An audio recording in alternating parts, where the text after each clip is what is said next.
Hi guys, एक बहुत ही बड़ा अपडेट आ रहा है कि फिजिकल एजुकेशन का पेपर लीक हो चुका था और वो अपडेट जो है फिजिकल एजुकेशन के एग्जाम के दिन नहीं, उसके अगले दिन तक भी नहीं पता था। अचानक से रूमर्स ऐसे फैलने लगे कि फिजिकल एजुकेशन पेपर लीक हो चुका है।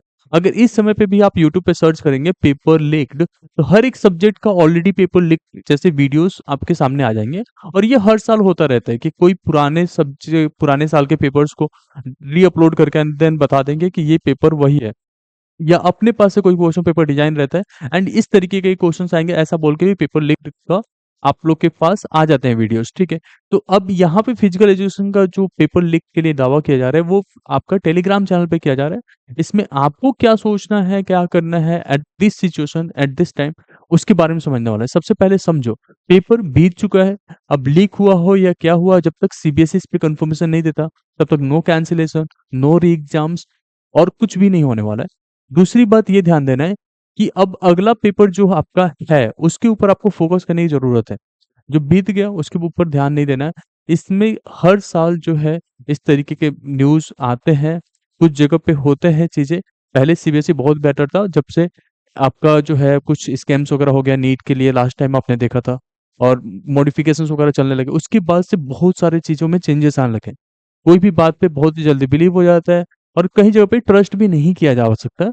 बट आपको एक चीज का ध्यान देना है कि आपका इससे कुछ डायरेक्ट लेना देना नहीं है और ना ही कोई दूसरा पेपर लीक होने वाला है। इतना इजी नहीं होता पेपर लीक करना। आपके जो भी सेंटर्स पे पेपर जाते हैं, इसके फुल प्रोसीजर्स आप समझोगे तो कुछ इस तरीके से रहता है। बोर्ड सबसे पहले जो पेपर्स है वो बैंक के लॉकर्स पे भेजता है, और एग्जाम्स के दिन वो लॉकर से फिर से पेपर निकलते हैं और फिर वो स्कूल को भेजे जाता है। एक तो वहां पे जो है पूरा सील्ड रहता है। बहुत सारे वेरिफिकेशन प्रोसेस रहता है जहां से लीक्ड होने का कोई केस है ही नहीं। बट फिर भी अगर लीक हुआ है पेपर, तो उसमें आपको अब परेशान नहीं होना है। बहुत सारे वीडियोस देखने की जरूरत नहीं है।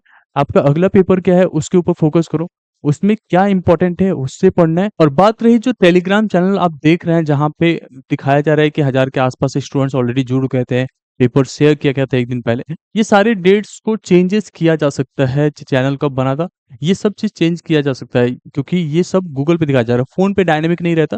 बट अगर आप जो है गूगल के वेब पेज पे जा रहे हो, लैपटॉप पे जा रहे हो, तो वहाँ पे सारा कुछ जो है स्टैटिक वे में चेंज करके कुछ समय के लिए दिखाया जा सकता है कि पेपर इसी दिन पोस्ट हो गया था। तो उस पे आपको परेशान नहीं होना। और फिजिकल एजुकेशन एक इजी सब्जेक्ट था, बट इसके वजह से बच्चों के दिमाग में ये आ जाता है कि शायद जो है हमें अगला वाला पेपर भी मिल जाएगा। जैसे आपका फिजिक्स का पेपर आ गया, मैथ्स का आ गया, केमिस्ट्री का आ गया, या अकाउंट्स का आ गया, तो उसको अपने दिमाग में बिल्कुल नहीं रखना है। आपको अपने मेहनत के ऊपर बिलीव करना है एंड उसके बेसिस पे तैयारी करनी है। बाकी अगर किसी तरीके का पेपर लीक होता है और वो मार्क्स में चला जाता है, तो ऑब्वियसली सीबीएसई एक्शन लेगा उस पे। तो उसको लेके आपको परेशान नहीं होना है कि किस स्टूडेंट्स को मिल गया, किसी स्टूडेंट्स को नहीं मिल पाया। हाँ, हालांकि अगर पेपर लीक होता है, 1000 2000 बच्चे जान जाते हैं पेपर्स को, और वो एग्जैक्टली लीक हुआ है, फिर तो नाइंसाफी है।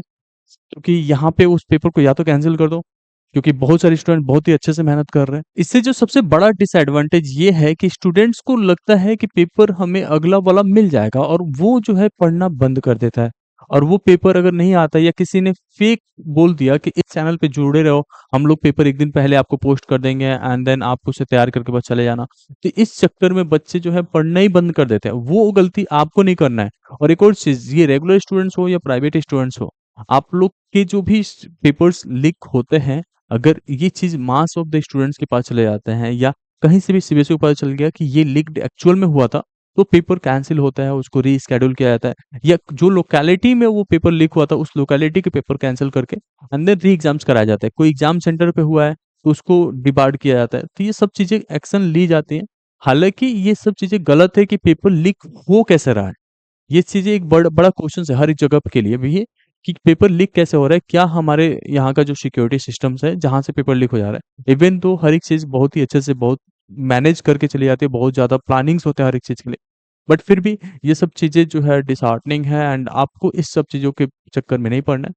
आपको अपना मेहनत करते रहना है, जो भी एग्जाम्स के लिए है उस पर फोकस करना है। अगले पेपर के लिए बिल्कुल सर्च नहीं करना कि ये लीक हुआ है या नहीं हुआ, क्योंकि मोस्ट ऑफ द स्टूडेंट्स यही सर्च करते रह जाएंगे कि ये पेपर कहाँ लीक हुआ है। टेलीग्राम पे सर्च करते रह जाएंगे, यूट्यूब पे सर्च करते रह जाएंगे, और पास्ट ईयर के पेपर्स वगैरह दिखते रहेंगे, इधर से उधर टाइम वेस्ट होता रहेगा।